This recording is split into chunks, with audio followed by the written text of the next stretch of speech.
ഉണ്ടാക്കാൻ പോകുന്ന പച്ച കുരുമുളക് ഇട്ട ഫിഷ് ഫ്രൈ ആണ്. അതിനായിട്ട് 3 അയല നന്നായി കഴുകിയതിന് ശേഷം കട്ട് ചെയ്ത് വെച്ചിരിക്കുകയാണ്. പിന്നെ വേണ്ടിയത് 2 പച്ച കുരുമുളകാണ് ഞാൻ എടുത്തിരിക്കുന്നത്.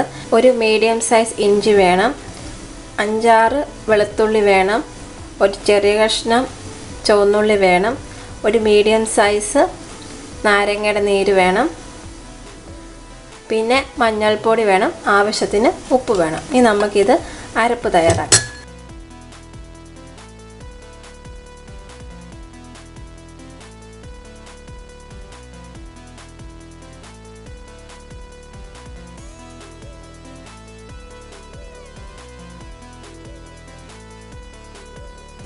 നമുക്കിതാദ്യം ഇത് അരച്ചെടുക്കാം. അല്ല, അരിഞ്ഞിട്ടുണ്ട്.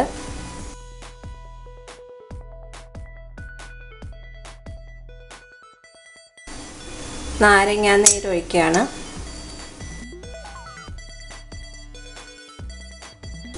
അര സ്പൂൺ മഞ്ഞൾപ്പൊടി ഇട്ട് കൊടുക്കാം. ഉപ്പ് ആവശ്യത്തിന്.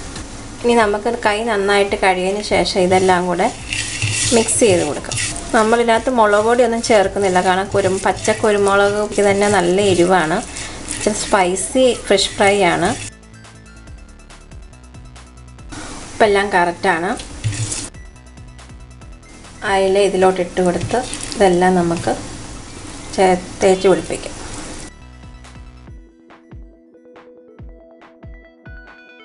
മീൻ 2 വരെയെങ്കിലും വേണം, എന്നാലേ മീനിൻ്റെ ഉള്ളിലോട്ട് ഈ മസാലയൊക്കെ പിടിക്കത്തുള്ളൂ.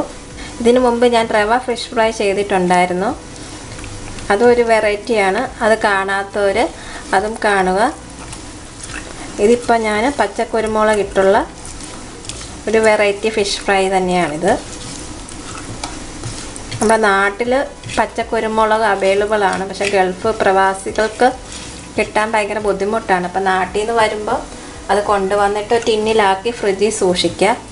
അപ്പോൾ ഇതുപോലെ ആവശ്യമുള്ള സമയത്ത് പച്ചക്കുരുമുളക് ഇട്ടൊക്കെ ഫിഷ് ഫ്രൈ ചെയ്യാം. ഈ മസാലയെല്ലാം മീനിലേക്ക് പിടിക്കാനായിട്ട് അരമണിക്കൂർ മുതൽ 1 മണിക്കൂർ വരെ നമുക്ക് വെയിറ്റ് ചെയ്യാം. അതിനുശേഷം നമുക്ക് എണ്ണയിൽ 2 വശവും മുരിച്ചെടുക്കാം. അപ്പോൾ ഇത് അടച്ച് വെക്കുവാണ്. നമുക്ക് ഫ്രൈ ചെയ്യാം. അതിനകത്തോട്ട് ഞാൻ സൺഫ്ലവർ ഓയിലാണ് ഒഴിച്ചിരിക്കുന്നത്. എണ്ണ ചൂടായിട്ടുണ്ട്. കുറച്ച് കറിവേപ്പില ഇട്ട് കൊടുക്കാം.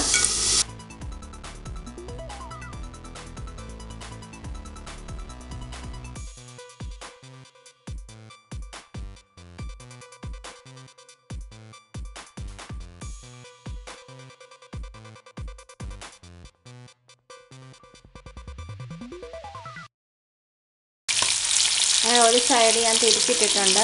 2 സൈഡ് നമ്മൾ ഒരു സൈഡിലൂടെ തിരിച്ച് കഴിഞ്ഞിട്ട് നമുക്ക് സർവിംഗ് പ്ലേറ്റിലോട്ട് മാറ്റാം. ഞാൻ ഇതുപോലെ തന്നെ അയല വെച്ചുകൊണ്ട് റവ ഫിഷ് ഫ്രൈ ഉണ്ടാക്കിയിട്ടുണ്ട്. അത് കാണാത്തവരും അതും കാണണം. അതും നല്ലൊരു വെറൈറ്റിയാണ്. അത് ബാംഗ്ലൂരുകാരുടെയാണ് ഒരു റവ ഫിഷ് ഫ്രൈ.